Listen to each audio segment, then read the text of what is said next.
Hi Jess, how are you? I'm good, Holly. How are you? I'm good. So it's really nice to have a dietitian working with us in the clinic, and I thought today we'd have a bit of a chat about RED-S, which is an issue that we sort of both see in the clinic. Yeah, so it's probably a good idea to describe what is RED-S.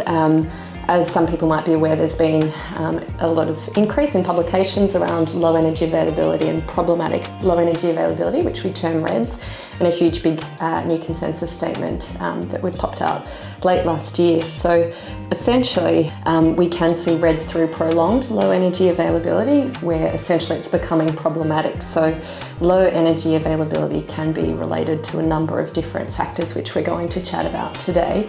But essentially the body's physiology is not getting enough energy. So the food that we consume, if that's inadequate to support our activities of daily living, our planned training loads and our current lifestyles, there might not be enough energy left over to run our usual bodily systems and physiology.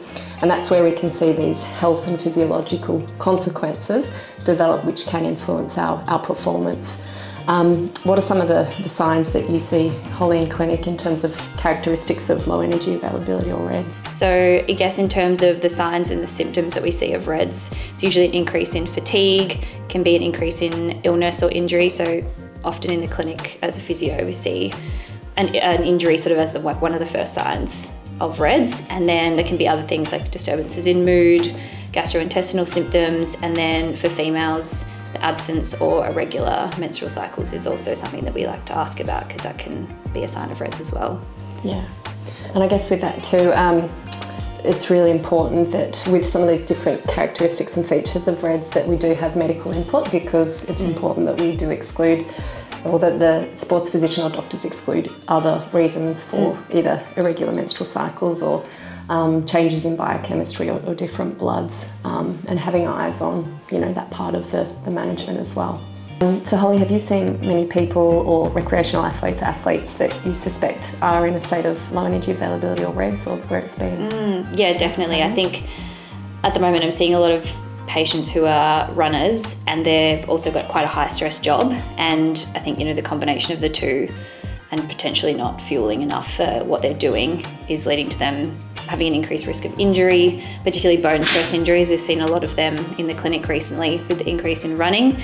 So yeah, it's an interesting one, and it's a bit of a tricky topic to navigate, but it's really important to have that multidisciplinary team and involve the sports doctor and then yourself with the dietitian side of things to make sure we're managing the patients appropriately.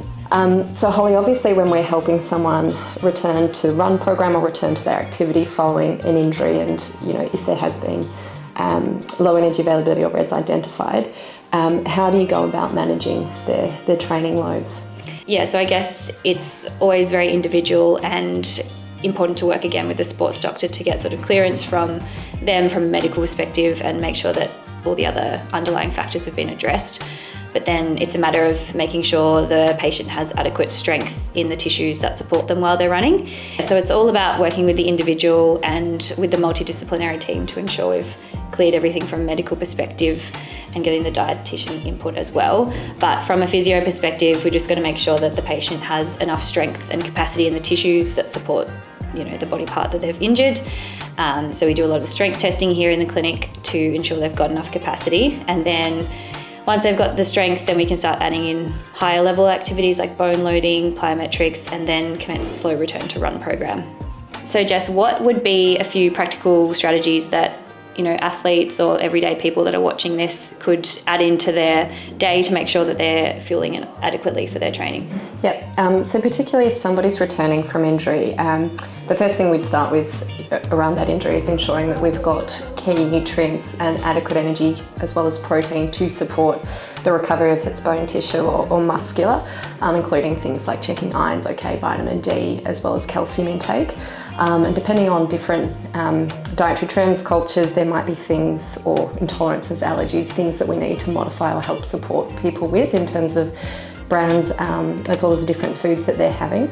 So some key things, I guess, particularly if somebody's increasing their training and the total energy expenditure, is we need to lift up total food intake.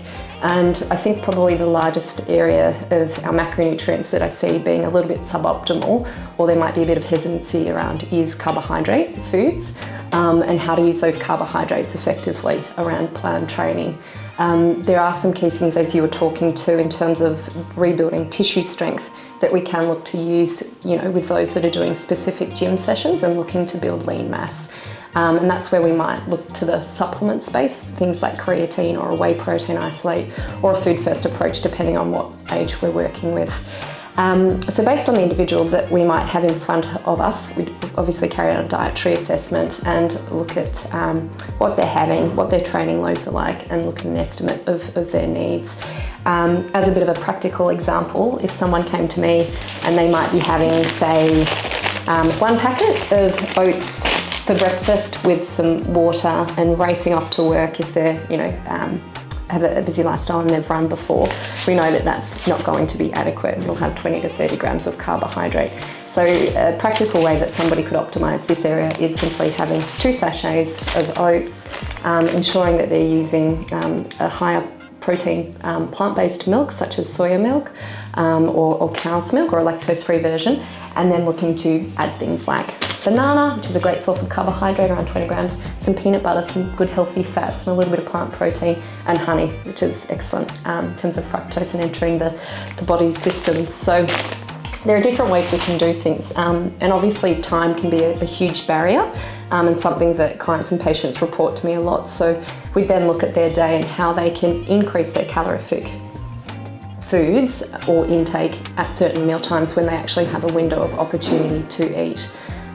The other bigger thing that we make sure people are doing as well, if there is that increase in training intensity as you were describing, there's a lot of metabolic energy costs there in terms of carbohydrate or glycogen breakdown. So ensuring that people or athletes are actually adding carbohydrate sources such as our sports gels or sports drinks to those key sessions or longer runs, or if it's a netball session or a footy game or things like that.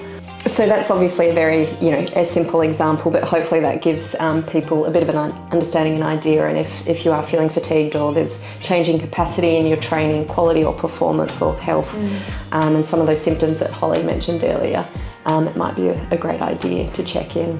Yeah, definitely, especially if you're training for the marathons coming up. We've got a lot of runners coming through the clinic. So if anyone's struggling with an injury or a niggle, don't hesitate to reach out or pop into the clinic to see myself or Jess.